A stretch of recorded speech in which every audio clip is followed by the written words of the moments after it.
আসসালামু আলাইকুম। আমি আমার লাইফে যতগুলো ভিডিও মেক করেছি তার মধ্যে আজকের এই ভিডিওটাতে আমি আমার বাস্তব জীবনের সবচেয়ে বেশি কথা উপস্থাপন করব। কজ আমি একজন বিভাগ পরিবর্তনকারী, বুঝতে পেরেছো?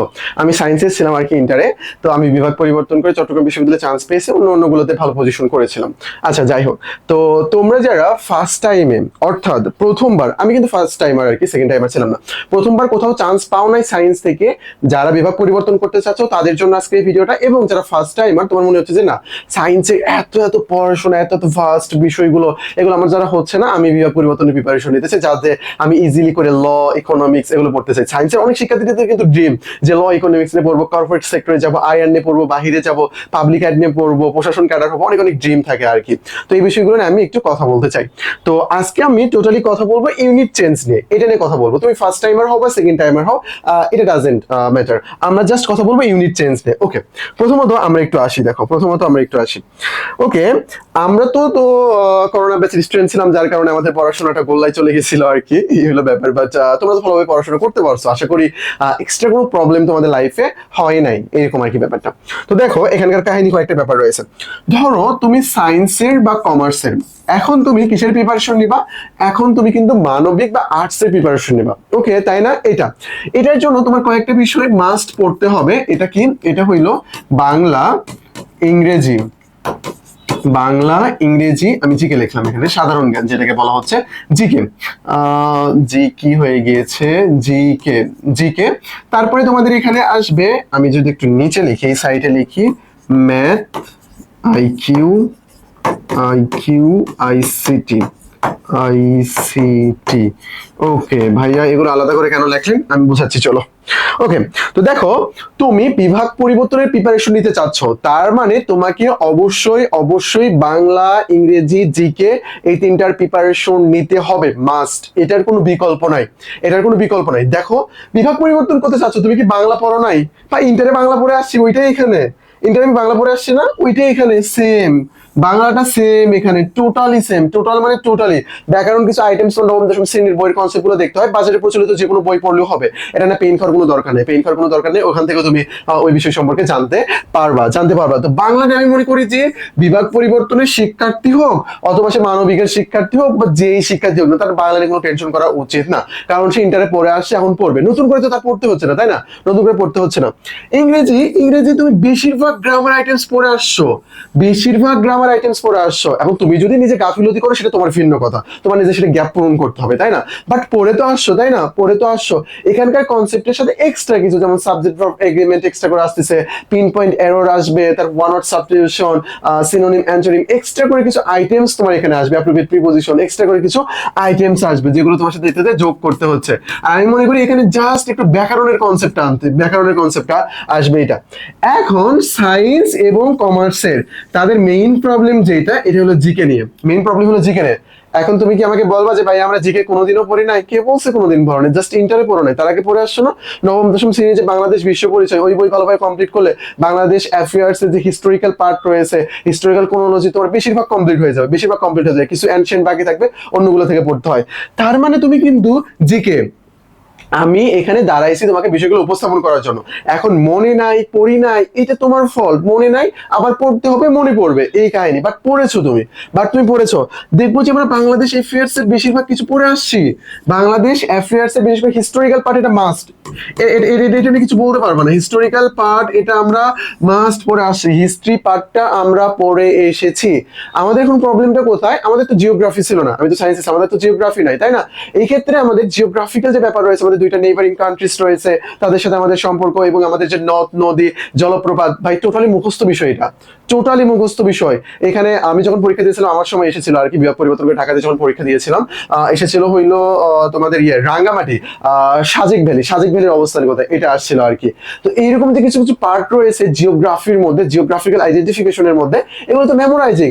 জলপ্রপাত, ঝর্ণা, পাহাড় পর্বত, এগুলো তোমার মেমোরাইজিং, জিওগ্রাফিক্যাল পার্টের মধ্যে তুমি ওইটা পড়ে নেবা।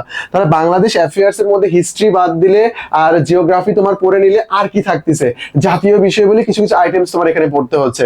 এগুলো ক্ষুদ্র ক্ষুদ্র আইটেমস আর কি, যেমন বিভিন্ন ধরনের পত্র পত্রিকা, তারপরে জাদুঘর, তারপরে চলচ্চিত্র, এই টাইপ বিষয়গুলো, ঐতিহাসিক নিদর্শন, কিছু কিছু আইটেমস রয়েছে। এগুলো তোমাকে এক্সট্রা এখান থেকে পড়তে হচ্ছে, এক্সট্রা পড়তে হচ্ছে, আরো কিছু পড়তে হবে, ওইগুলো বইতে তোমরা পেয়ে যাবা, বইতে তোমরা পেয়ে যাবা। আমি বিষয়টা বোঝাই। তারপরে আসতেছে কি আমাদের ইন্টারন্যাশনাল। ইন্টারন্যাশনাল ভাইয়া, ইন্টারন্যাশনাল আমরা কই থেকে পড়বো? ইন্টারন্যাশনাল তো আমরা জীবনেও পড়ে আসি নাই। হ্যাঁ, এটা আমি তোমার সাথে সহমত যে তুমি জীবনে পড়ে আসো নাই, বাট জানো ইন্টারন্যাশনাল কিছু বিষয় পড়লেই হয়ে যায়। প্রথমত ইন্টারন্যাশনাল ভাগ করে নেবা তোমার এইভাবে, রেভলিউশন, রেভলিউশন বা প্রথমে সিভিলাইজেশন দিতে পারো, civilisation, revolution, war, world war, এই চারটা পার্টকে এক জায়গায় করে ফেলবা। দেখবা এখানে যে রেভলিউশন রয়েছে এগুলোর সাথে সম্পর্কিত বই এবং ব্যক্তি মাঝে মধ্যে কোশ্চেন চলে আসে। চট্টগ্রাম বিশ্ববিদ্যালয়ে রিসেন্টলি যে পরীক্ষাটা হইলো এখানে মনে আসছিল মন্টিস্কো, এটা আসছিল না, টেল অফ টু সিটিজ অথবা কিছু একটা গ্রন্থ নিয়ে এরকম টাইপ কোশ্চেন এসেছিল। তো এই টাইপ যেগুলো রয়েছে, তাহলে আমরা যদি লিখি সভ্যতা, বিপ্লব, যুদ্ধ, এইটা একটা পার্ট, এইটা একটা পার্ট। তারপর ওয়ার্ল্ড জিওগ্রাফি রয়েছে, তেমন একটা কোশ্চেন আসে না, ডিরেক্ট সত্য কথা তেমন একটা কোশ্চেন আসে না, বাট এইখানে পৃথিবীর যে বিভিন্ন দেশ রয়েছে, দেশ সম্পর্কিত তথ্য আবার আসবে, দেশ সম্পর্কিত তথ্য, এগুলো ভালোভাবে পড়ে নেবা, এগুলো ভালোভাবে পড়ে নেবা। আচ্ছা আমি একটু জাস্ট কথা বলি, আমি এখানে বইয়ের প্রমোশন করতেছি না, ব্যাচে তোমাদের বই দেওয়া হয়েছে অলরেডি, মূলত ব্যাচের স্টুডেন্টরা ভিডিওটা দেখে, বাইরে যদি কেউ দেখে তাকে বলতেছি, দেখো আমাদের যে জিকে আলটিমেট সাজেশন বই আছে না, তোমরা যারা ব্যাচে ভর্তি আছো আর কি, এই জিকে আলটিমেট সাজেশন বইটা অ্যাকচুয়ালি এই যে কোশ্চেন গুলো যে যে জায়গা থেকে হয় এটার উপর ভিত্তি করে সাজানো, ডিরেক্ট এটার উপর ভিত্তি করে সাজানো, কোন জায়গা থেকে বারবার কোশ্চেন আসছে, কোন জায়গায় মোস্ট ইম্পর্টেন্ট, একটা পার্টের কোন বিষয় কতটুকু ইম্পর্টেন্ট হতে পারে, এবং ক্রোনোলজিক্যাল এলোমেলো ভাবে সাজানো, অনেক সুন্দর করে বিষয়গুলো সাজানো আছে। এই ইন্টারন্যাশনালটা অনেক সুন্দর করে এখানে সাজানো রয়েছে। আমি ইন্টারন্যাশনাল আরো একটু কথা বলি।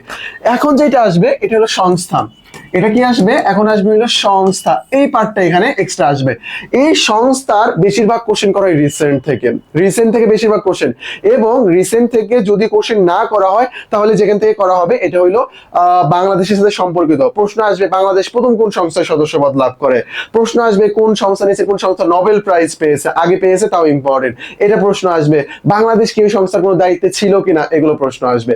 না হলে প্রশ্ন আসবে সাম্প্রতিক যে ব্রিক্স এর বর্তমান সদস্য দেশ কয়টি, ব্রিক্স সম্মেলন হয়েছে কোথায়, প্যারিস ফ্রান্স, এটাই প্রশ্ন আসবে।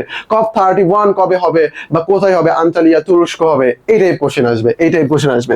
তারপরে এখান থেকে আসে খেলাধুলা, খেলাধুলার কনসেপ্টে বেশিরভাগ কোশ্চেন হয় আগামীতে, কিন্তু যেহেতু ওয়ার্ল্ড কাপ হয়ে গেল, কোনো না কোনো একটা ওয়ার্ল্ড কাপ থেকে কোশ্চেন করা উচিত, এটা এটা একটা কোশ্চেন করা অবশ্যই অবশ্যই উচিত, বুঝতে পেরেছো? ওয়ার্ল্ড কাপ এবং আগামীতে হবে খেলা, প্রশ্ন আসবে 34তম অলিম্পিক কোথায় হবে, কবে হবে, 36তম কোথায় হবে, গ্রীষ্মকালীন কোথায় হবে, শীতকালীন কোথায় হবে, নেক্সট ওয়ার্ল্ড কাপ কোথায় হবে, এই ধরনের কোশ্চেন আসবে, এই ধরনের কোশ্চেন আসবে।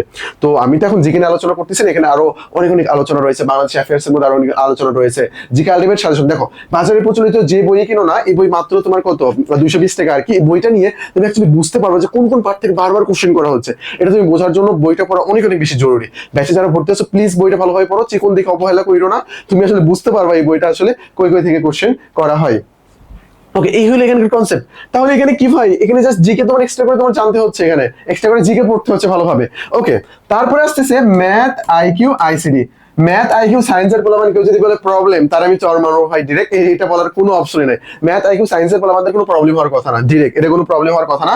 যদিও প্রবলেম থাকে তোমার এখানে, প্রবলেম থাকতে পারে পাটিগণিতে, পাটিগণিতে, তাছাড়া তোমার নর্মালি বীজগণিতে কোনো কনসেপ্টে প্রবলেম থাকবে না। আইকিউ তো আশা করি কোনো প্রবলেম থাকবে না, একটু জাস্ট মাথা খাটালি এটা হয়ে যায়। আইসিডি পড়ে আসছো না, আইসিডি তো পড়ে আসছো, ওটাই ওটাই এখানে। তাহলে এক্সট্রা করে তোমার এখানে কি লাগতেছে, ম্যাথ, আইকিউ, আইসিডি। ভাই এগুলো কোনগুলোতে লাগবে, এগুলো দেখো জিকের মতো অনেক সময় দুই একটা করে ম্যাথ দেয়, আইকিউ দেয়, তারপরে রাজশাহী ইউনিভার্সিটিতে পরীক্ষা দিতে চাইলে তোমাকে আইসিডি মাস্ট পড়তে হবে, তারপর চট্টগ্রামে ডিতে দিতে চাইলে আইকিউ পড়তে হবে, জাহাঙ্গীরনগরে তুমি যদি আবার বিতে দিতে চাও ওখানে আবার ম্যাথ পড়তে হবে। তো এই জন্য এগুলো আমি লিখে দিলাম সাইডে, যেগুলো তোমাকে অবশ্যই অবশ্যই জানতে হবে, এগুলো কিন্তু ইম্পর্টেন্ট, এগুলো ইম্পর্টেন্ট। এখন কথা হলো যে ভাই প্রিপারেশন কিভাবে শুরু করবো, কোন ইউনিভার্সিটিতে পরীক্ষা দেবা, ঢাকা ইউনিভার্সিটিতে পরীক্ষা দেবা, 10 বছরের কোশ্চেন অ্যানালাইসিস করো, চট্টগ্রাম পরীক্ষা দেবা, 10 বছরের কোশ্চেন অ্যানালাইসিস করো, রাজশাহী পরীক্ষা দেবা, 10 বছরের কোশ্চেন অ্যানালাইসিস করো, টপিক সাজাও, জিকে কোন কোন টপিকস থেকে কোশ্চেন আসতেছে, তারপরে তোমার বাংলা কোন কোন টপিকস থেকে কোশ্চেন আসছে, ইংলিশ কোন কোন টপিকস থেকে কোশ্চেন আসছে, সাজাই ফেলো, টপিকস ধরে ধরে পড়ে ফেলো, কাহিনী শেষ। বাজারে প্রচলিত এক সেট বই কিনে ফেলবা, কোশ্চেন ব্যাংক কিনে ফেলবা, টপিকস ধরবা, পড়া কমপ্লিট, টপিকস ধরো, পড়া কমপ্লিট, একসাথে পড়তে যাবে না। ইন্টারন্যাশনাল থেকে ভয় পাওয়ার কোনো দরকার নাই, জাস্ট ইওর টপিকস। ও আচ্ছা আমি সভ্যতা পড়বো, সভ্যতা ক্লিয়ার, সংস্থা পড়বো, সংস্থা ক্লিয়ার, তারপরে আমি অর্গানাইজেশন পড়বো, অর্গানাইজেশন আমার ক্লিয়ার, বিডি অর্গানাইজেশন যেগুলো রয়েছে এগুলো আমি পড়বো, এগুলো আমার ক্লিয়ার, এরকম করে পার্ট কমপ্লিট করবা, এরকম করে পার্ট ধরে ধরে কমপ্লিট করবা। আশা করি বিষয়টা ক্লিয়ার। তাহলে একটা কথাই আমি বলবো, এটা হইলো যে তোমার যে যে সাবজেক্ট গুলো পড়তে হবে ওইগুলো প্রথমে সাজাই নিবা, টপিক সাজাই নিবা, তারপরে তুমি ওই অনুযায়ী পড়বা। আমাদের চ্যানেলে ভিডিও রয়েছে, বিভিন্ন ইউনিভার্সিটি কেন্দ্রিক টপিকস ধরে ভিডিও রয়েছে, তুমি চাইলে সেগুলো ফলো করতে পারো, অথবা তুমি নিজের মতো করে ওগুলো সাজিয়েও নিতে পারো, এটা তোমার ব্যাপার আর কি। আর আরেকটা কথা বলবো, এটা হইলো যে যেগুলো একটা প্ল্যাটফর্মের সাথে অ্যাড হয়ে যাও। আমি আমার প্ল্যাটফর্মের সাথে অ্যাড হওয়ার কথা বলতেছি না, আমাদের ক্লাস কোয়ালিটি দেখবা, তারপর আমাদের 1+1 test, memorising test, question bank test, এগুলো টেস্টগুলো দেখবা, কিরকম রুটিন দেখবা, তারপর যদি মনে হচ্ছে না পারফেক্ট, তাহলে তুমি ভর্তি হয়ে যাও। বাজারে অনেক অনেক তোমার ইয়ে রয়েছে, প্ল্যাটফর্ম রয়েছে, কোনো সমস্যা নেই। যেকোনো একটা প্ল্যাটফর্মে মেন্টরদের অধীনে থেকে তুমি তোমার প্রিপারেশনটাকে সামনের দিকে এগিয়ে নিয়ে যেতে পারো, এটা তোমার জন্য বেস্ট হবে, তোমার জন্য বেস্ট হবে। আর আমাদের দিনরাত 24 ঘন্টা মেন্টরিং সুযোগ সুবিধা থাকবে, যে কোনো কোশ্চেনের সলভ থাকবে, এগুলো নিয়ে কোনো প্যারা খাওয়ার দরকার নেই। ডেসক্রিপশন বক্সে ডিটেলস দেওয়া আছে, আমি এগুলো বলে টাইম ওয়েস্ট করতে চাই না।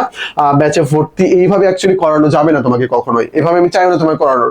তুমি ভাই আমার কথা শুনে কেন ভর্তি হবা? আমার ক্লাস থেকে ভর্তি হবা, আমাদের পরীক্ষা থেকে ভর্তি হবা, এগুলো থেকে ভর্তি হবা। 1+1 টেস্ট মানে বুঝতে পারতেছো, আজকে একটা ক্লাস হয়েছে তোমার, নেক্সট তোমার ওইটার উপর পরীক্ষা, আগামীকাল ক্লাস, তার উপর পরীক্ষা।